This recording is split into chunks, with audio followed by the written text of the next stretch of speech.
تكون ما عندهاش الحق بتعبر عن رايها. من يعبر عن راينا حنايا؟ طيب. من هو؟ واش البوليساريو هو اللي يعبر عن راينا؟ هذا ميكانيزم بموجب القرار 960-690 الصادر في ابريل 1991 اللي هو بعثه الامم المتحده لتنظيم الاستفتاء في الصحراء الغربيه. وبالمناسبه الامريكيه بدات تستثمر في الصحراء الغربيه باعتبارها تابعه للسياده المغربيه، وهذا هو عقب يعني التصويت على القرار يؤكد في خرجتين أو ثلاثة أن الصحراويون يعني يلزمهم الدخول في المفاوضات لأنهم كان لهم خط أحمر واللي هو الحق في تقرير المصير.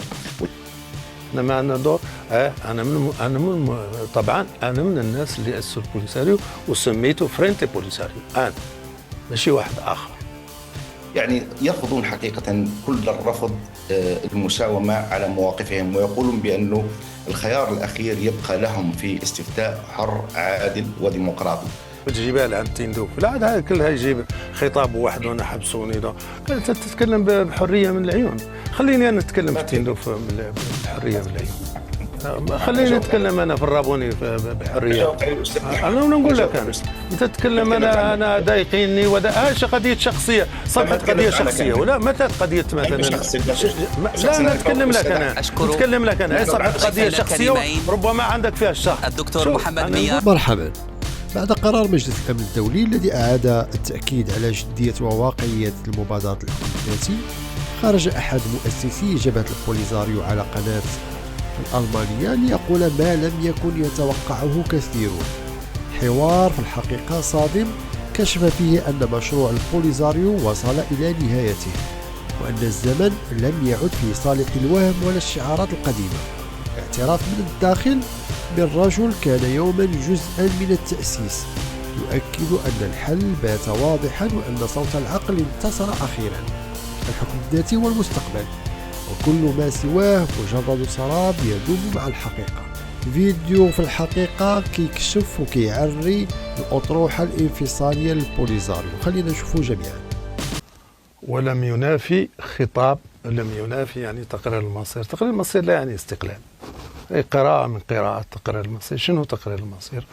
ومن هو الذي يجب عليه تقرير المصير؟ هل من عارض المغرب أصبح يعني صحراوي وله الحق بأنه يقرر مصيره وهو بلاص المغربي في حد ذاته، مزداد في المغرب وعايش فيه وقرا فيه وذويه كانوا في عسكر المغرب؟ أو تقرير المصير؟ شنو تقرير المصير؟ هل اللي كل شيء يركب عليه تقرير المصير؟ تقرير المصير هي ترجمة لقرار 1960 اللي هو أي مجموعة بشرية كانت تحت سيطرة استعمار معين يمكن لها أن تدلي برأيها، ولكن نتيجة الأخطاء الفادحة الذي قام بها البوليساريو آنذاك، وهو رفض خصوصا الساكنة الأصلية أن تصوت بعدما تقدم جلالة الملك الحسن الثاني الله يرحمه 1981 بأن القاعدة الأساسية التي كانت تحت سيطرة الاستعمار الإسباني حق لها أن تقرر مصيرها باستفتاء. طيب حتى لا نعود إلى التاريخ أستاذ البشير دخيل، واعذرني على المقاطعة. لا نعطيك السبب، لا نعطيك السبب علاش هذا القرار، لأنه هذا القرار ما جاء عشوائي. هذه نتيجة مسار 50 سنة، وهو قرار شجاع وقرار يقول عن الحل في المغرب ليس خارج المغرب. لا يقول لك تقرير المصير. لكن هذا القرار يا أستاذ البشير إن سمحت لي، بالرغم من أنه يدعم مطالب المغرب بالسيادة على الصحراء في بعض الجمل، إلا أنه اشترط موافقة الطرفين على حل تفاوضي يرضي كليهما بما في ذلك تقرير المصير، والتفسير هنا متضارب. هل تتوقع من هم الطرفين؟ سأعطيك المجال. هل يمكن بناء أساس تفاوضي على نص القرار الذي يحمل العبارتين ويرضي الطرفين؟ هي الجزائر والمغرب. الطرفين شكون هما؟ بعد كاع خاصنا نتفاهموا عن 71% من الساكنه الصحراويه المعنيه موجوده في العيون والسماره والداخل الحقيقيين واللي صوتوا في احزاب المغرب. من هما الطرفين هذا؟ هل من تسلح بكلاشينكوف وبشعارات وبخطابات اصبح طرف؟ ليس طرف. الطرف هناك 4 أطراف في قرارات مضت، واليوم الطرفين هي الجزائر والمغرب وليس البوليساريو. البوليساريو ليست الا منظمه صغيره وحيده مفهوم فيها مجموعة من الناس، مش مجموعة من موريتانيا ومن الجزائر ومن المغرب وغيره، ولا يمكن نقولوا الطرفين هذا هم عندهم الحق بأنهم يكونوا طرف. علاش؟ باسم الحق. باسم الحق 71% من الساكنة التي صححتها الأمم المتحدة في الإحصاء، و98 تكون ما عندهاش الحق بتعبر عن رأيها. من يعبر عن رأينا حنايا؟ طيب. من هو؟ واش البوليساري هو اللي يعبر عن رأينا؟ وصلت فكرتك والتي يخالفك الرأي بشأنها زميلك سابقا في جبهة البوليزاريو وزعيمها إبراهيم. لا ماشي زميلي سابقا، لأنه هذا ملتحق له في الجبهة أخيرا، ماشي زميلي سابقا. طيب. زملائي السابقين مشاو في الحبس تحبسوا في التندوف. زملائي السابقين لربما تقاطعت الطريق، خصنا ما انتم نكذبوا على الرأي العام. تقاطعت المصائر يوما ما بشكل من الأشكال، لكن ما أريد أن أقوله بأن إبراهيم غالي جدد رفض الجبهة للقرار الأممي، واعتبر الشعب الصحراوي كما قال رقما حاسما في مآلات صراع. نتابع ما قاله ثم نعلق عليه. يا أخوات وإخوة، هذا الصراع، هذا الجدل، العنصر الحاسم في المعادلة هم احنا، هم الصحراويات والصحراويين. إذا ما يقد يخلق شي فمه بإرادتنا. دكتور محمد، ألا يعبر غالي من خلال هذا التصريح عن عزلة الجبهة كما ألمح إلى ذلك الأستاذ البشير الدخيل عندما يحشد همم الصحراويات والصحراويين للوحدة في مواجهة الجميع كما فسره البعض؟ لا أريد أن أدخل في جدل يعني حقيقة في مناكفات بقدر، ولكن أرد أن أعلق ربما على قرار الأمم المتحدة والذي نسخة يعني بالأزرق قبل يعني تبنيها من مجلس الأمن الدولي. النسخة اليوم تقول وتصف يعني في كل القرارات السابقة كانت تتحدث عن أطراف، اليوم تتحدث عن طرفي نزاع في أكثر من فقرة من هذا البيان. إذن المغرب والجبهة الشعبية لتحرير الساقية الحمراء والذهب، جبهة البوليساريو. دكتور محمد، في الفقرة الثانية إن سمحت لي، والنص بين يديك وبين يدي أنا أيضا، يتحدث عن دعم مواصلة المشاورات بين المبعوث الشخصي والمغرب وجبهة البوليزاريو والجزائر وموريتانيا للبناء على التقدم المحرز. الدباجة أستاذ، ولكن فيما يقرره المجلس وهذا ما يعنيني. هذه النقطة الثانية من القرار. يتحدث عن طرفي النزاع، يتحدث عن طرفي النزاع، وحتى في ترجمته العربية وكل مرة ثانية بأنه يعني أنا أتحدث عن حق غير قابل للتصرف في تقرير المصير، والاستقلال عبر عنه القرار 15/14 واللي عبرت عنه محكمة العدل الدولية يعني بالاكسبريسيون ليبر اي اوثنتيك، اي التعبير الحر والحقيقي، واللي اسست بموجبه الامم المتحده ميكانيزم بموجب القرار 960-690 الصادر في ابريل 1991 اللي هو بعثه الامم المتحده لتنظيم الاستفتاء في الصحراء الغربيه. وبالمناسبه الامم المتحده تجدد عهده البعثتين لمده سنه اخرى، إذن حتى نرفع اللبس وندخل حقيقه في يعني مناكفات عقيمه وغير ذي جدوى. اذا هل الامم المتحده يعني أبقت على نفس التسمية أم أزالت التسمية؟ وهذا كان جهد يعني تقوده فرنسا بالنسبة لي وبالنسبة لمجموعة من المثقفين الصحراويين، ولا تقوده المغرب. وبالتالي هذا الجهد وهذه الاستعانة بالفرنسي وبالأمريكي وبإسرائيل لم تجدي نفعا، لأنه الحل لا يوجد في الرباط ولا يوجد في باريس ولا يوجد في واشنطن ولا يوجد في مدريد. الحل يوجد عند الشعب الصحراوي. من يريد أن يبحث ويدعي على أساس أنه حقه مصادر فليقبل بالإرادة الحرة والتعبير الحر الذي عبرت عنه الأمم المتحدة. أما الوقوف والبكاء حقيقة على الماضي وعلى مجموعات دكتور محمد، الصحراويون مختلفو المشارب والمواقف، هناك من يدعم الحكم الذاتي والبقاء تحت سيادة المغرب، وهناك من يرفض، وللرباط دور، وهذه هذه شهادة للتاريخ. وقد شهدت المفاوضات بين برلين والرباط فيما تعلق بالموقف من الصحراء، وكان هناك ضغط من الرباط مورس أيضا على إسبانيا وفرنسا حتى تبنت ذلك الموقف الذي أعطى الزخم لقرار الذي نحن بصدد مناقشته، أليس كذلك؟ وباختصار شديد دكتور محمد. لا أختلف أستاذ أحمد، ولكن إذا أردنا فنأتي إلى الإرادة الحرة للشعب الصحراوي. إذا كان هناك بالفعل من يريد المغرب أو حتى 90%، فلماذا المغرب يخشى الإرادة الحرة؟ بالتالي حتى لا نقف حقيقة عند هذه المرحلة التي تقول بأن الأغلبية تريد المغرب، وهي قطعا يعني. ثانيا يعني مسألة الهيئة الناخبة أستاذ أحمد، وهذه مسألة مهمة جدا، يعني الادعاء والنوستالجيا الإسبانية وأن الصحراء الغربية حقر فقط على المنطقة التي كانت يعني خاضعة تحت الاستعمار الإسباني سنة 1974. أنا أعتقد بأن جيمس بيكر أعطى الحقية ليس يعني المنطقة الكونتيستي أو التي عليها جدل، ولكن أعطى الحق حتى لكل من استوطن الصحراء الغربية قبل 1999 أستاذ أحمد. إذن بالتالي يعني خرجنا من هذه الهيئة الناخبة، الكور إلكتورال لم يعد كونتستي، لم يعد مثار جدل، حتى نخرج حقيقة من هذا اللغط وهذا الدعاية الفارغة التي تريد أن تبقي حقيقة. طيب لم تجبني فيما تعلق بخطاب إبراهيم غالي الذي دعا فيه الصحراويات والصحراويين للوحدة، وعلى اعتبار أن الإنسان الصحراوي هو الرقم الحاسم في مآلات الصراع. ما رأيك في من ذهب إلى أن ذلك يعني شعورا بالعزلة؟ لا أكيد لا، بالعكس، نحن نعتقد حقيقة بأن هناك محاولات كذلك للقفز على الشرعية الدولية، والتي وجهت واصطدمت كما قلت يعني وسط مجلس الأمن الدولي، وكسرت الإجماع الذي كانت قضية الصحراء الغربية لمدة سنوات وهي تحظى به. اليوم أصبح مجلس الأمن الدولي تعتريه يعني انقسامات حقيقية، وانقسامات سببها هو القانون الدولي، هو محاولات الانحراف على القانون الدولي. إذا لا يمكن مجازاة المغرب يعني على حساب الشعب الصحراوي في كل يعني المواقف التي يعبر عنها دوليا، وهذا هو الأساسي. إبراهيم غالي يؤكد مرة أخرى للعالم وللشعب الصحراوي عليه مزيد من التراص ومزيد من الوحدة، وهذه عادة الشعوب لا في الجزائر ولا في كل الدول، يعني دعوة للتراص ودعوة للوحدة، حقيقة التصدي لكل المؤامرات ولكل الجهود التي تريد حقيقة أن تمس من معنوياته. وكما المتغير دكتور محمد هو أن دول غربية وازنة على رأسها الولايات المتحدة الأمريكية بدأت تستثمر في الصحراء الغربية باعتبارها تابعة للسيادة المغربية، وهذا هو المتحول الآن بالإضافة إلى الاعتراف الأمريكي. سأعود إليك، ولكن دعني أسمع وسأقف مع الأستاذ البشير وقفة ليست بالقصيرة أيضا.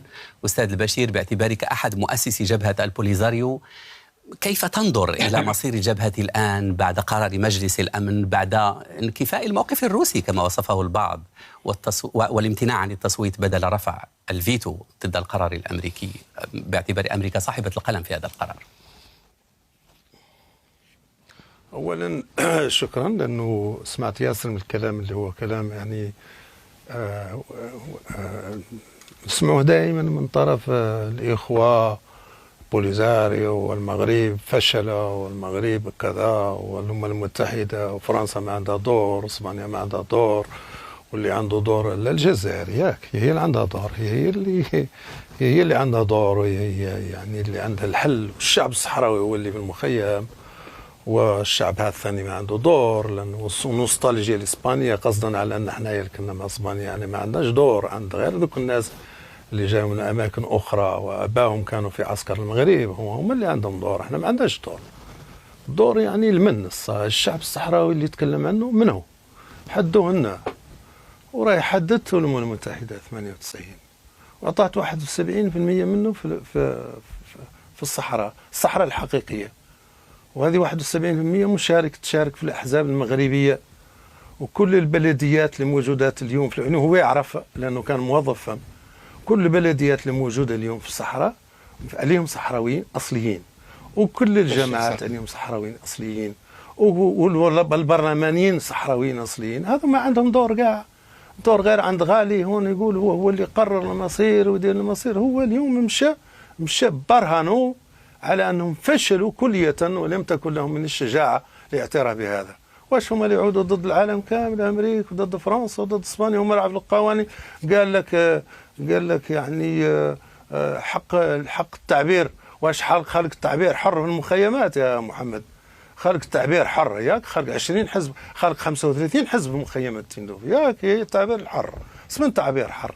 هذه الشعارات خصنا نفوق منها، خصنا نمشوا للحقيقة، خصنا ما نرجعوا ل50 سنة ثانية، خصنا يعني نعودوا واقعيين، ماشي اللي عنده سلاح ولا اللي عنده بوق ولا يتكلم في شي إذاعة أجنبية يظن عنه هو لا اللي عنده مصداقية وعنده القول. أنا غير متفق مع هذا القرار الأممي. هذا قال لك الديباجة، ما الديباجة الأطراف. علاش تايكوف قال على أنه هناك حرب بين المغرب والجزائر، وعلى أنه في 60 يوم سيكون هناك يعني لقاء من أجل حل المشكلة؟ الجاب الجزائري إذا كان هناك شعبك أنت الصحراوي هذا تتكلم عنه، شكون هو؟ ما خليتوه يحدد الشعب الصحراوي، دخلتوا الماء من هون والماء ليه واصبح هذا الشعب الصحراوي يعني غير عماره رافده كل واحد يقول لك الشعب الصحراوي. شكون الشعب الصحراوي؟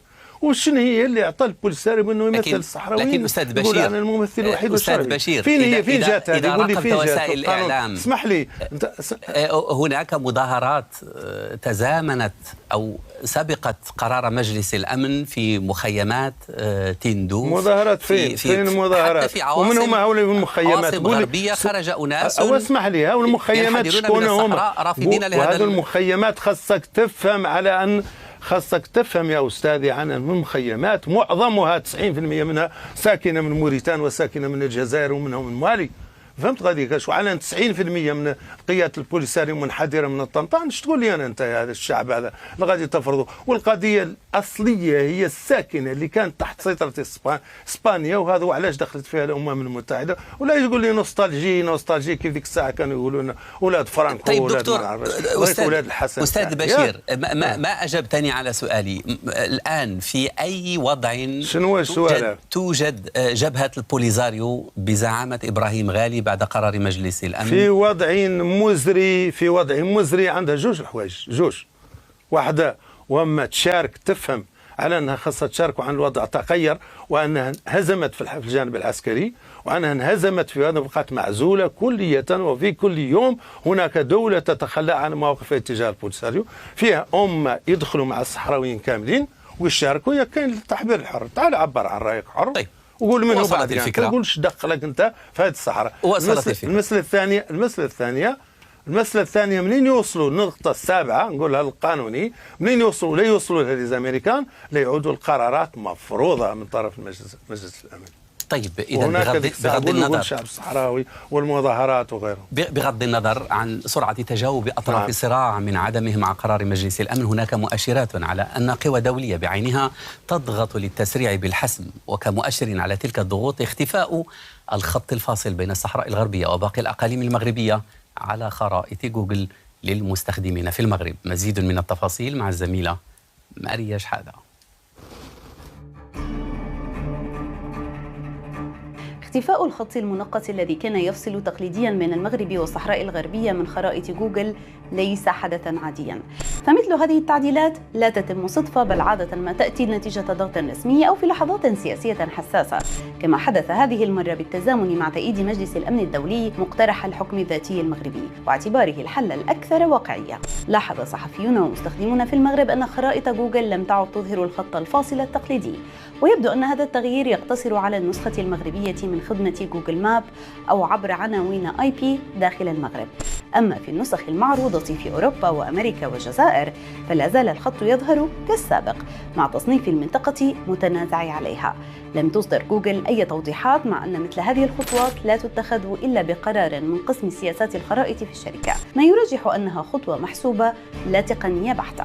تعتمد الشركة على ما تسميه السياسة الإقليمية للخرائط التي تحدد شكل الحدود بحسب قوانين كل دولة، فالمستخدم في الهند يرى كشمير ضمن بلده، بينما يراها المستخدم في باكستان منفصلة. وبالمنطق نفسه يبدو التغيير في المغرب تعديلا في سياسة العرض الإقليمية لا اعترافا سياسيا، لكنه بلا شك يعكس المزاج الجيوسياسي الجديد الذي أعقب قرار مجلس الأمن. التطور يسلط الضوء على ما يعرف بالجيوبوليتيك الرقمي، حيث تمارس شركات التكنولوجيا الكبرى مثل أبل وجوجل شكلا جديدا من رسم الخرائط السياسية عبر الإنترنت.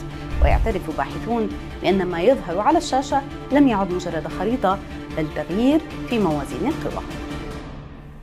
إذن اختفاء الخط الفاصل بين المغرب والصحراء الغربية هو تغير جيوسياسي من وجهة نظر جوجل وأخواتها. دكتور محمد ميارة، هذا التغير في الحدود تضاف إليه تصريحات إدارة ترامب وتحديدا ويتكوف، كما أشار الأستاذ البشير الدخيل بأن توافقا بين المغرب والجزائر وإنهاء لحالة الحرب متوقع خلال 60 يوما، بقيت منها 50 على ما أعتقد بين البلدين. ما الذي بقي مما تعتبره في مناسبات كثيرة ثوابت العلاقات الدولية المبنية على تقرير المصير بالنسبة لملف الصحراء؟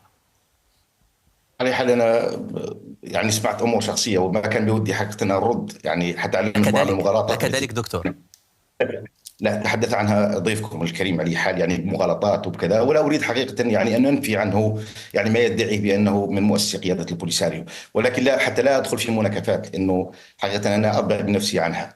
مرة ثانية أقول يعني فيما يتعلق بجوجل، يعني أنا جئت هنا لأناقش يعني حقائق سياسية وقانونية في الدفاع عن هذه القضية. أولا فيما يتعلق بجوجل صار مدة، هذا ليس اليوم أو يعني حتى بالمناسبة يعني في داخل المغرب في الصحراء الغربية يمكنك أن تتصفح جوجل وأن تجد حقيقة بأنه لا توجد خريطة، ولكن من خارج المغرب من خارج الصحراء الغربية نفس الشيء. ابتداء من اليوم دكتور محمد، هذا لم يكن أمس، ابتداء من اليوم فقط. أنا في الصحراء الغربية وكنت لا أرى الخريطة، أنا كنت في الصحراء الغربية ولا أرى الخريطة، وبالتالي بالمناسبة هي تقوم بها كذلك يعني في الحدود مع في الأزمة في كشمير بين الهند وبين باكستان. هذا ما ذكره التقرير. نعم أكيد أنا لا أشكك في التقرير بالأكيد، ولكن أقول حقيقة انطلاقا من تجربتي يعني وكناشط كذلك مهتم بأمور التقنية وتطوراتها. فيما يتعلق يعني الأستاذ العزيز بويتكوف، ستيف ويتكوف هو رجل أعمال، ولربما حقيقة يغلب الطابع المالي أكثر حقيقة من طابعه السياسي. وفي لقائه في 60 Minutes ونتفرج فيه كلية أقول بأنه كان يتهرب من ادعاء كاذب وباطل يريد أن يضع يعني الحكومة الإيرانية في موقف ضعيف، وهي التي تطالبه يعني تلح على الاتصال بالحكومة الأمريكية. فلما وضع حقيقة في موقف يعني كان وضع حقيقة هذا الحل. اليوم يكذبه ستيف ويتكوف من يحمل حقيقة الموقف المغرب بالنيابة عن المغرب، واللي هو يعني السيد مسعد بولس عقب يعني التصويت على القرار يؤكد في خرجتين أو ثلاثة أن الصحراويون يعني يلزمهم الدخول في المفاوضات لأنهم كان لهم خط أحمر واللي هو الحق في تقرير المصير، والحق في تقرير المصير يقول بأنهم مصان يعني من طرف مجلس الأمن الدولي. وكذلك ربما التغريدة اللي قام بها المندوب الدائم لدى الولايات المتحدة الأمريكية لدى الأمم المتحدة بنفس الصيغة وبنفس الأسلوب، قال بأنه قاعدة الحكم الذاتي ستكون منطلقا وليست نهاية. كيف دكتور محمد اعذرني إن قاطعته، كيف تثق فيما يقوله بولس فيما تعلق بتقرير المصير وهو الذي أشاد وذكر بالاعتراف الأمريكي بسيادة المغربي على الصحراء؟ ما الذي بقي من مصداقية في هذا النزاع للجانب الأمريكي الذي اعترف بمغربية الصحراء وحسم الأمر؟ سيدي أنا أعتبرها ضغوط سياسية وضغوط نفسية، ولكن من يقرر ليس مسعد بولس، من يقرره هي الأمم المتحدة. إذا الولايات المتحدة الأمريكية تريد أن تضع نفسها وسيطا ولكنها ليس وسيا، حتى أن المندوب الروسي كان يتحدث عن الشركاء الغير رسميين أو الرعاة الغير رسميين، فبالتالي هذا لفظ مهم جدا. نحن لا نستبق الأمور، لكن يا دكتور محمد لا يمكن نفي الطريقة التي طوعت بها إدارة ترامب الأمم المتحدة في ملفات كثيرة أعقد بكثير من الملف الصحراوي. حتى لا في أستاذ أحمد قطعا يعني بأنه فعلا يعني المسودة قطعا يعني وقعت عليها تغييرات، مسودة بصيغتها الأولى ومسودة بصيغتها الرابعة. نعم. معنى أنه وقعت كثير حقيقة من التغيرات، وبأنه فعلا أصبح الحكم الذاتي ربما قاعدة ولكن ليس حلا نهائيا. ليس حلا نهائيا. طيب أستاذ البشير، الحل النهائي يمر عبر تقرير المصير. طيب أستاذ البشير قال قبل قليل بأن تقرير المصير يمكن أن يكون أيضا في إطار الحكم الذاتي كما يقترح المغرب. الولايات المتحدة أستاذ البشير صاحبة القلم اعترفت بسيادة المغرب على الصحراء، ومع ذلك ما زالت تبحث عن حل تفاوضي من خلال مجلس الأمن. كيف تفسر هذا الموقف صراحة؟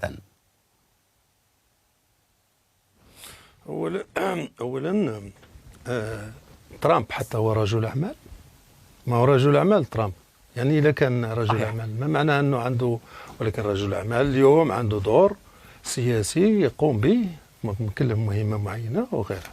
هذا حتى غالي رجل أعمال لأنه عندهم فونتي كوميرس يخدم به، بمعنى أنه اليوم الحل الأنجع تقرير المصير، لا التقرير هو الحكم الذاتي الأنجع، لأن الخريطة السياسية تبدلت والخريطة البشرية تبدلت والأوضاع تبدلت، وهناك يعني غير الشباب اللي مزداد من 75 إلى الآن عندهم 50 سنة.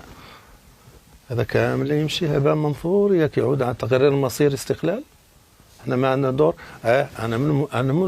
طبعا انا من الناس اللي اسسوا البوليساريو وسميته فرينتي بوليساريو، انا ماشي واحد اخر، وانا عارفش نقول انا، وانا ما بحر ركبت على المحطه، راني عارفش نقول ولا يقصي الحد. انا اللي نادي به هو عدم اقصاء اي كان، وعلى ان هذا الشيء ما يمكنش ينحل الا بفعلا طاوله اللي تشارك فيها كل من له دور في هذا الملف. طيب. وليس فقط من يحمل كلاشينكوف ويسجن أولاد العيون السمارة والداخلة. لا، هذا واضح. مفهوم. طيب سأنقل سأعطي الفرصة للدكتور محمد، ولكن قبل ذلك دكتور محمد، العاهل المغربي مهد الطريق في خطابه الذي أعقب تصويت مجلس الأمن مباشرة لمسار العودة من تندوف إلى الصحراء إلى المغرب، عندما رحب في خطابه عقب التصويت بالعائدين المحتملين من تندوف. نستمع ثم نعلق. نوجه نداء صادقا لإخواننا في مخيمات تندوف لاغتنام هذه الفرصة التاريخية لجمع الشمل مع أهلهم وما يتيحه الحكم الذاتي، وبصفته ملك البلاد الضامن لحقوق وحريات المواطنين. وأكد أن جميع المغاربة سواسية، لا فرق بين العائدين من مخيمات تندوف وبين إخوانهم داخل أرض الوطن. دكتور محمد، كيف كانت أصداء هذا الخطاب وهذه الفقرة تحديدا للعاهل المغربي في مخيمات تندوف بحكم تواصلك مع الناس هناك؟ أنا أعتقد بأنه ليس في تندوف في الأراضي المحتلة بالأكيد يعني جزء كبير حقيقة يعني تعيش تحت القمع ومحروم حقيقة من أبسط الحقوق، وفي الشتات يعني يرفضون حقيقة كل الرفض المساومة على مواقفهم، ويقولون بأنه الخيار الأخير يبقى لهم في استفتاء حر عادل وديمقراطي.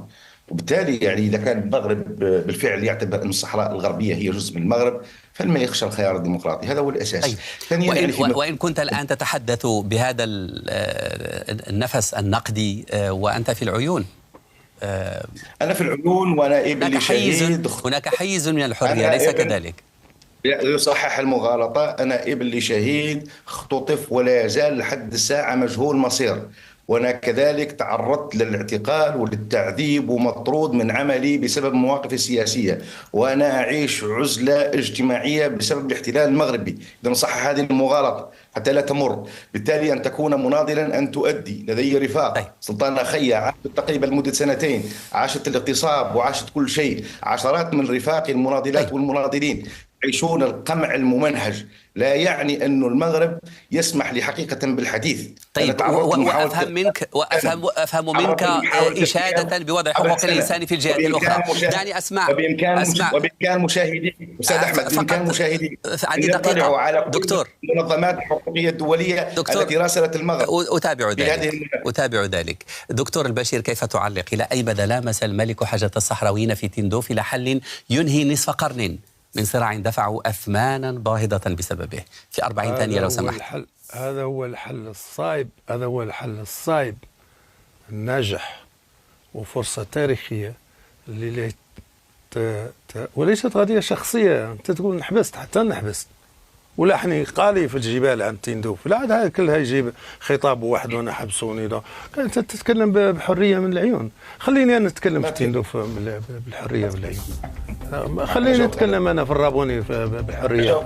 انا نقول لك انت تتكلم انا ضايقيني ايش قضيه شخصيه؟ صبحت قضيه شخصيه ولا متت قضيه مثلا؟